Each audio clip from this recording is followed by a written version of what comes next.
telespectador, bem-vindo. Mais uma edição do programa Saúde está iniciando por aqui. É um prazer te fazer companhia e, claro, pautar assuntos importantes, interessantes na área da saúde para você ficar muito bem informado. Estamos iniciando e agradecendo primeiramente a Oficina de Vacinas, que é a nossa parceira por aqui, a Oficina de Vacinas que quer lembrar que todo mundo precisa estar com a imunização em dia. A vacinação é para crianças e também para os adultos. Confira aí o cartão de vacinação. Você pode ligar para o 3313-6218, obter mais informações sobre vacinação ou dar uma passadinha na oficina de vacinas que fica na Rua Uruguai, número 1328. A Oficina de Vacinas, nossa parceira. E também vamos agradecer Mano Escobar Cabeleireiros, que faz a nossa produção. Carinho todo especial de toda a equipe, que nos recebe sempre com muito carinho. Então você também, quem sabe, dá uma ligadinha e faz a sua produção em Mano Escobar. 3311-3335 é o telefone de Mano Escobar. Estamos iniciando o nosso programa Saúde por aqui. Muito bom tê-lo aí do outro lado para acompanhar a nossa entrevista de hoje. Hoje eu vou entrevistar uma colega aqui da TV e estou muito feliz com isso. A Roberta está aqui conosco hoje. A Roberta, que além de jornalista, agora é psicóloga e vai conversar com a gente sobre um assunto bem importante: família e conjugalidade. Esse é o nosso tema de hoje. Bem-vinda, Roberta. Que bom tê-la aqui no Saúde. Muito obrigada. Gostaria de agradecer o convite, o seu convite, o convite do Fernando. É sempre muito bom estar aqui. Aqui eu estou em casa, né, Ali? Muito bem. E agora no ramo da psicologia também, Sim, né, Roberta? Eu sou psicóloga há 3 anos, né? Quero aproveitar, inclusive, para parafrasear Goethe, que fala assim, que falar é uma necessidade, escutar é uma arte. Com essa frase, eu parabenizo todos os colegas pelo Dia do Psicólogo, que agora é dia 27. Olha, né? Que legal, né? Pertinente, então, a sua vinda por aqui para a gente falar sobre isso. Roberta, família e conjugalidade, né? A gente falar de família hoje, a gente sabe que tem umas diferenças do que a gente comentava sobre família há muito tempo atrás, né? Algum tempo atrás. Hoje, as famílias têm configurações diferentes. Como é que a gente define hoje família? Então, se a gente voltar um pouco no tempo, e quando eu digo voltar, não é muito tempo atrás, não. É uma questão de 10 anos ou até menos. Se perguntasse o que é família, muitas pessoas falariam que família era pai, mãe e filhos. Hoje, felizmente, esse conceito de família mudou, né? Então, o que acontece? São pessoas que interagem afetivamente. Família é isso, pessoas que interagem afetivamente, independente de terem o mesmo sangue ou não. Isso muda tudo, né? Isso muda tudo porque realmente a família passa a ter uma nova configuração. Hoje nós não temos mais somente a configuração tradicional, que é composta por pai, mães e filhos. Nós temos a família monoparental, que é composta por apenas um dos, ou pai ou mãe e filhos. Nós temos a família homoafetiva, compostas então por pessoas do mesmo sexo. Nós temos até mesmo a família recomposta, que é aquele que casou, separou-se e casou-se novamente. E nós temos também a família unipessoal, que é formada por uma única pessoa. Então, são novas configurações que se fazem presente na trama da vida e que vieram para deixar as pessoas muito mais felizes. O que une hoje as pessoas então, é essa questão do elo amoroso, né? Que faz com que esses grupos se transformem em famílias. Mas, Roberta, essa questão é importante porque essas configurações, isso tudo mudou. Mas a sociedade como um todo, a própria escola, onde as crianças estão inseridas e fazem parte dessas novas configurações familiares, elas estão preparadas, estão lidando com naturalidade para receber essas novas configurações? Eu acho, uma opinião pessoal, né, que melhorou bastante, mas ainda não é o suficiente. Acho que a gente tem que caminhar muito em prol disso. Por exemplo, hoje ainda as escolas trabalham muito em cima do Dia dos Pais e das Mães, sendo que às vezes, né, a criança, o adolescente não tem pai ou não tem mãe, ou tem 2 pais ou 2 mães. Então, eu penso que o melhor seria o Dia da Família, né? Então, assim, há algumas mudanças nesse sentido, mas ainda falta muito para a gente atingir aquilo que é esperado e desejado para uma sociedade melhor. Muito bem. A gente vê essas novas configurações, mas tu acha que esse chamar de família, esse núcleo vai acabar, vai entrar em desuso? Ótima pergunta.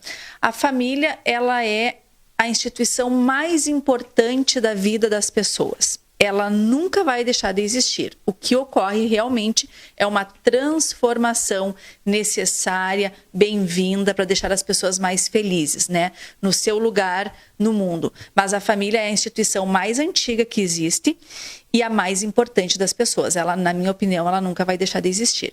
Mas a gente vê que as pessoas acabam ficando assim receosas, justamente por isso, por não estarem preparadas ainda para essas novas configurações, né?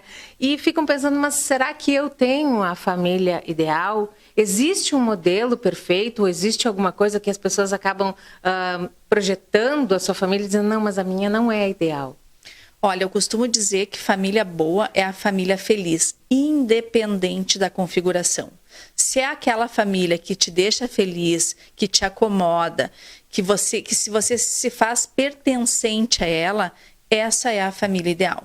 Muito bem. E a importância da família na nossa vida, né? Na vida de cada um, porque cada um tem a sua família diferente, aí alguns não têm pai, outros têm dois pais. O que é de importante que esse contexto, essa união, esse núcleo faz na nossa vida? Na verdade, a família, ela nos influencia em todos os aspectos das nossas vidas, inclusive antes mesmo da gente nascer. A gente já nasce com uma missão familiar, com uma expectativa, mesmo que a gente não tenha sido desejado. Existe uma missão familiar, existe uma expectativa familiar. Então, a gente é atravessado por uma cruz, onde a haste vertical diz respeito à transgeracionalidade.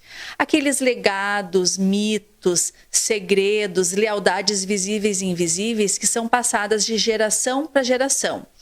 Por exemplo, muitas vezes a gente repete aquilo que os nossos pais nos falavam ou nossos avós nos falavam, mesmo que a gente não queira, mesmo que a gente não concorde com aquilo. Por exemplo, eu já me vi várias vezes dizendo para minha filha, fecha a perna. Não come com a boca aberta. Já me vi várias vezes fazendo isso. Coisas que eu aprendi que nem sempre concordo, mas que acabo repetindo por uma questão de transgeracionalidade. Então, essa é a haste vertical, muito importante, que vem dos nossos antepassados, inclusive daqueles que a gente nem conheceu. Esses também sofrem influência nas nossas vidas, porque é algo que é passado de geração para geração. E a haste horizontal da cruz diz respeito ao nosso ciclo vital, que começa no nosso nascimento, ou antes do nosso nascimento, segundo a sistêmica, né? Porque a gente já nasce com essa expectativa, e que vai nos acompanhando, então, na infância, na adolescência, depois no casamento, casais com filhos pequenos, casais com filhos adolescentes, casais na meia-idade, casais no fim da vida e até chegar à morte. Então, a família, ela atravessa a nossa vida como uma cruz. Então, ela é muito importante, muito significativo na vida de todas as pessoas. Muito bem. Nós estamos apresentando por aqui o Saúde, hoje conversando sobre família e conjugalidade. Intervalinho chegando rapidinho, não sai daí que o assunto está interessante, a gente já volta.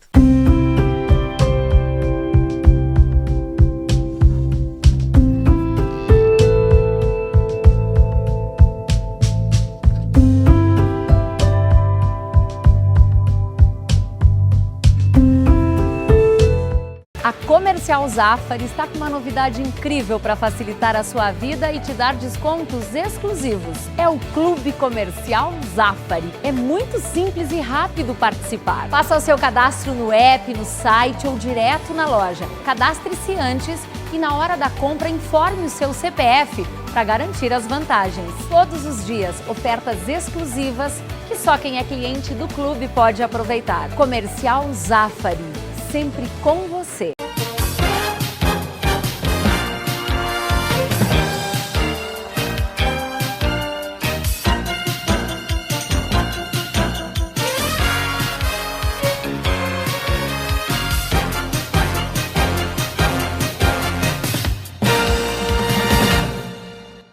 A infecção não escolhe idade. Afeta o ser humano do nascimento à velhice. Mas muitas destas doenças podem ser preveníveis através da vacinação, indicada para crianças e adultos. Esclareça suas dúvidas na Oficina de Vacinas, na Rua Uruguai 1328, telefone 3313-6218, porque imunizar-se é o melhor caminho.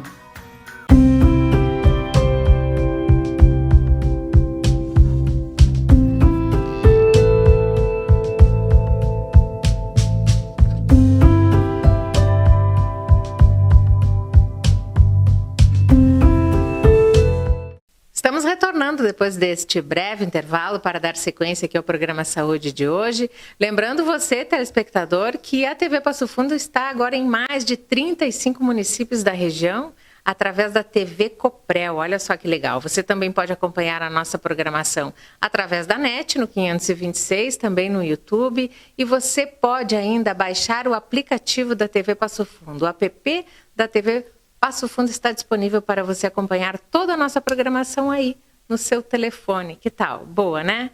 Muito bem, seguimos por aqui, estamos conversando com a Roberta Westphalen, psicóloga clínica, hoje está nos dando a honra da presença por aqui, falando de um tema super importante, família e conjugalidade, é a nossa conversa por aqui. E a Roberta falava antes da gente ir para o intervalo, a questão da importância da família, né? Mesmo dos nossos antepassados, né? Tem uma grande influência na vida da gente.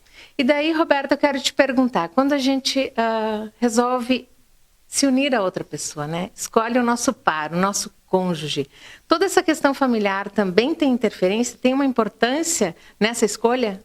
Com certeza. Na realidade, a gente acha que tem o livre-arbítrio para escolher o parceiro ou a parceira, mas na verdade a gente entende na psicologia sistêmica que não é bem assim. A maioria das pessoas procura um parceiro ou uma parceira por similaridade, aquilo que lhe é próximo, que lhe é conhecido. Tá? Então, mesmo que disfuncional, Alessandra, isso é importante deixar claro. Não é raro chegar no consultório pessoas, por exemplo, que falam o seguinte: ai, meu pai bebia, eu detestava e hoje eu casei com um homem ou com uma mulher que bebe. Não é raro acontecer isso. Por quê? Porque isso é o conhecido da pessoa, mesmo que disfuncional. Nesse mesmo sentido, a agressividade, por exemplo, conjugal. Às vezes os avós, por exemplo, tinham esse funcionamento de conjugalidade agressiva e quando vê, o neto repete os avós. Às vezes pula alguma geração, mas o conhecido sempre é o caminho mais fácil para a escolha do cônjuge. Também pode ser escolhido por complementariedade. O que é isso? Por exemplo, uma pessoa muito tranquila e uma pessoa muito agitada.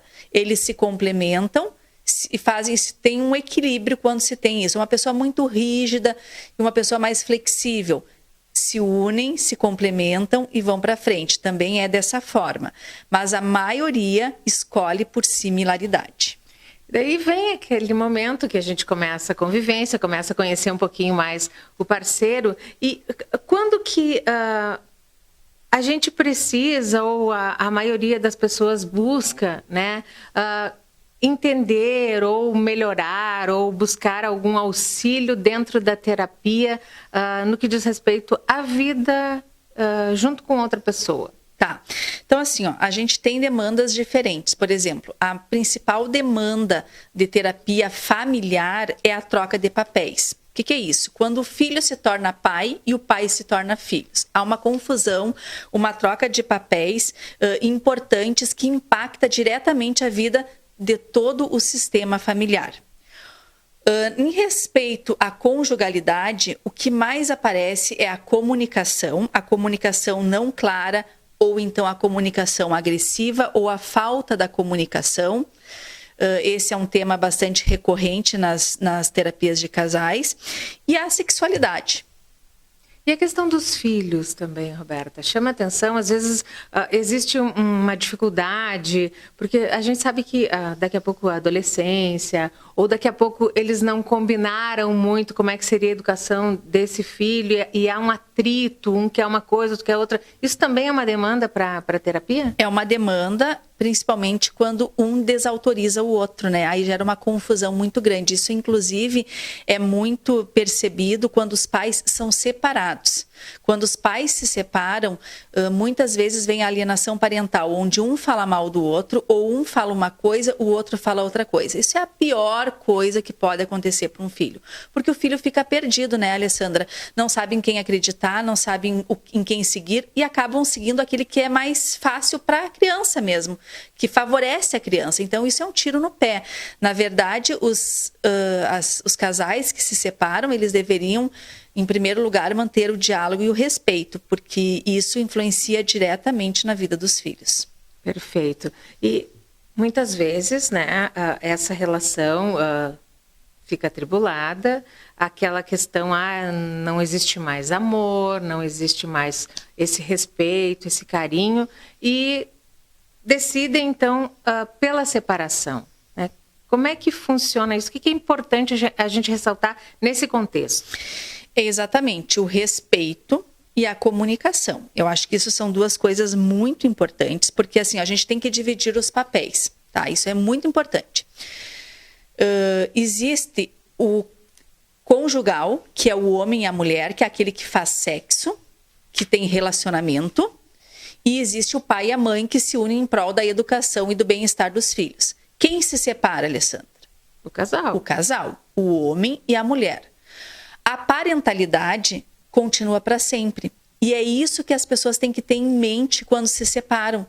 Para quê? Para que o filho seja o menos afetado possível, porque a gente sabe que a separação, ela traz sofrimento para todo o sistema. É uma das coisas mais difíceis da vida adulta, é a separação. Então, para que o impacto seja menor na vida dos filhos, é muito importante ter essa clareza que quem se separa é o homem e a mulher, não o pai e o filho. Eu acho que é importante a gente até buscar um pouquinho do que tu comentava da alienação parental, né? Que muitas vezes não é só o pai, a mãe, existe o restante da família também envolvido, os avós, os tios acabam criando essa questão de jogar um contra o outro, fazer com que a criança vá se sentindo mal. E a gente vê o reflexo disso no desenvolvimento das crianças, né, Roberta? Quem paga o pato é a criança. É assim um tiro no pé, a alienação parental é um tiro no pé. Se os pais tivessem a consciência do mal que fazem para um filho com alienação parental, não fariam. Porque realmente é algo determinante na vida de uma criança que vai se tornar um adulto e que vai sofrer as consequências dessa alienação parental. A busca de um auxílio, da própria terapia, né, é importante para lidar com todas essas questões quando acontece a separação envolvendo aí uma criança, né? Exatamente. Quando que é indicado a terapia de casal? Quando o casal tem o mesmo objetivo, seja ele de ficar junto, seja ele de se separar. Por exemplo, se um quer se separar e o outro quer ficar junto, a gente indica a terapia individual. Mas se ambos querem, por exemplo, se separar, a gente pode indicar a terapia de casal sim. Para quê? Para que a separação seja feita mais através de um diálogo. Muitas vezes necessita de alguém intermediando esse diálogo, colocando os pingos nos is, para que se atrapalhe menos nesse momento tão difícil que é a separação. Perfeito. Acho que um auxílio nesse momento é sempre bem-vindo. Mais um intervalinho chegando, a gente já volta com mais saúde para você.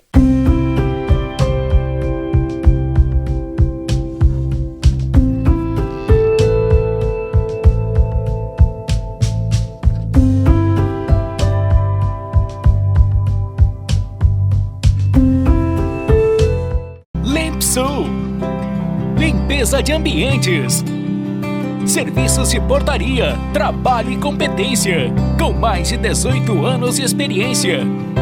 Limpsul, a decisão certa a Passo Fundo.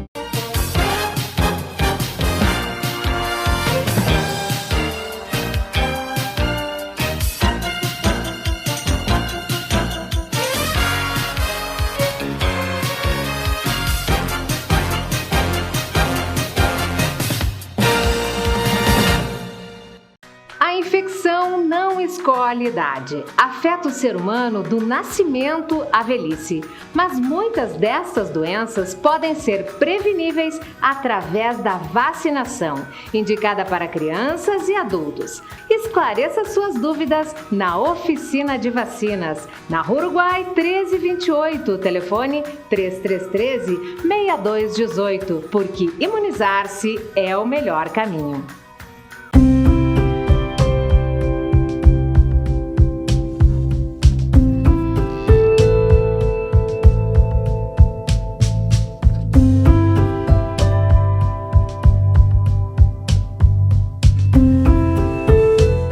Programa Saúde aqui na TV Passo Fundo, agradecendo a Oficina de Vacinas que está conosco, a nossa parceira. Lembrando sempre que imunizar-se é o melhor caminho, a imunização deve ser feita pelas crianças e os adultos também devem cuidar aí da sua imunização através da vacinação. Uruguai 1328, o endereço da oficina de vacinas, o telefone é o 3313-6218. Agradecendo a equipe do Mano Escobar, que faz a nossa produção. Não esqueça de agendar um horário e fazer também uma produção especial. 3311-3335, o telefone de Mano Escobar. Retornamos aqui para o último espaço do nosso Saúde de hoje. Estamos conversando com a psicóloga clínica Roberta Westphalen, nossa colega aqui de TV, e falando de um assunto tão importante que é essa questão da família e da conjugalidade, né? A gente falou de vários temas, falou de várias questões, mas a gente precisa pontuar uma questão importante que muitas vezes é tabu até no próprio relacionamento. A questão do sexo, né, Roberta? A frequência sexual. Como é que é essa relação do casal, como ele lida com isso? Então, isso também é uma questão bem importante que muitas vezes acaba trazendo conflitos, né, nessa relação. É muito comum, Alessandra, as pessoas me perguntarem no consultório qual a frequência indicada para ter relação sexual num casamento, por exemplo. E eu costumo dizer que não existe uma frequência determinada, existe como cada casal funciona. Tem casais que se relacionam sexualmente todos os dias, outros uma vez por semana, outros uma vez por ano, outras uma vez por mês, e outros nem sequer se relacionam mais e está tudo bem. Então existe, o que importa é como esse casal funciona e se sente bem. E também é importante destacar que conforme o ciclo de vida vai passando, também pode ter alteração. Por exemplo, é comum, logo no começo do casamento, ter mais relações. Quando, por exemplo, passam a ter filhos, o foco passa a ser filho e a frequência sexual normalmente diminui neste momento do ciclo de vida, o que não quer dizer que ali na frente não possa ser retomado. Às vezes é e às vezes não, e está tudo bem. Resumindo, não existe uma frequência sexual determinada que indique, então, o que é melhor para cada casal. Mas é importante conversar sobre isso, né? Sim. Como cada um está se sentindo em relação a isso, se está satisfeito ou não. Isso é sempre muito importante, essa conversa, para que os dois estejam cientes do que está acontecendo. Tem que estar bom para os dois. Isso é importante. Então, realmente, a conversa entre o casal, não importa se eu tenho uma frequência sexual e você tem outra. O que importa é para o casal, para cada casal, estar boa ou não essa frequência. Perfeito.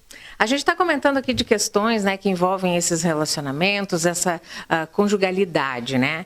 E existe uma questão importante que está muito em alta e que a gente ouve falar e que agora a gente está ouvindo mais, né? As pessoas estão comentando mais, é sobre os relacionamentos tóxicos, né, Roberta? Esses relacionamentos que a pessoa, assim, não consegue muitas vezes sair deles. E nós comentávamos aqui que muitas vezes é visto só isso acontecendo com a mulher, mas não é bem assim. Não é bem assim. O primeiro passo para sair de um relacionamento tóxico é reconhecendo que está num deles. E nem sempre é fácil.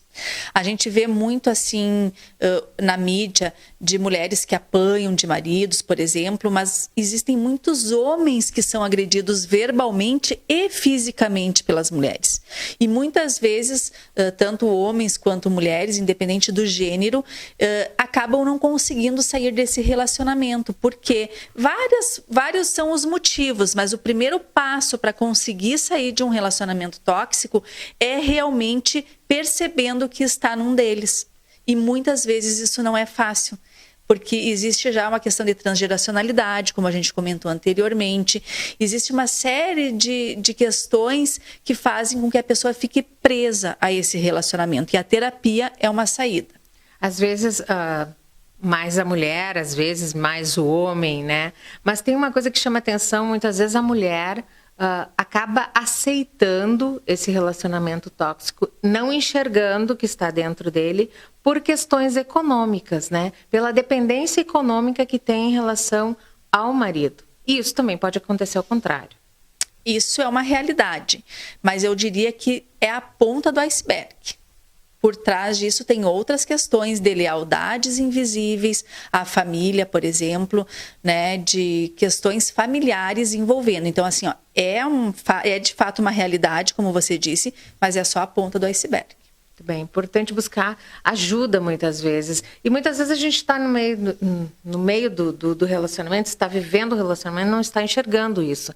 Importante, às vezes, até alguém chegar e dar um toque. É difícil, a gente sabe que aquela história do meter a colher, não meter a colher, né? Mas é importante a gente dar esse toque para alguém daqui a pouco. Importante a gente estar aberto a ouvir as pessoas também, né? Essa questão de meter a colher é bem-vinda, sim. Porque se vier agregar, se vier somar, se vier mostrar com clareza o que essa pessoa precisa modificar na sua vida, não tem o porquê não. Perfeito, é bem importante, sim. Esse tema de hoje é interessante, é um tema que rende muita conversa, com toda certeza, né? A gente está muito feliz, Roberta, de te receber aqui no Saúde. Desejar sucesso nessa caminhada nova que você escolheu, da psicologia. É lindo esse caminho, né? E agradecer pelo aceite do convite, por estar aqui conversando e dividindo o teu conhecimento com a gente. Eu que quero agradecer, né? Eu estou numa outra posição hoje, eu sou entrevistadora normalmente, né? Então hoje estou como entrevistada, gostaria de agradecer esse espaço, dizer que eu amo a minha profissão, eu faço com muito carinho, com muita dedicação, eu estudo muito, eu me preparo muito para atender os meus pacientes, acho que isso faz a diferença, né, Alessandra? Perfeito. Sucesso e até uma próxima. Posso deixar meu Instagram? Claro. @RobertaWestphalen, com muitos conteúdos sistêmicos por lá, envolvendo família, conjugalidade e outras coisas mais. Então, até uma próxima, Roberta. Até. Queridos nossos telespectadores, obrigada pelo carinho da audiência e nós prometemos voltar com mais saúde por aqui. Até!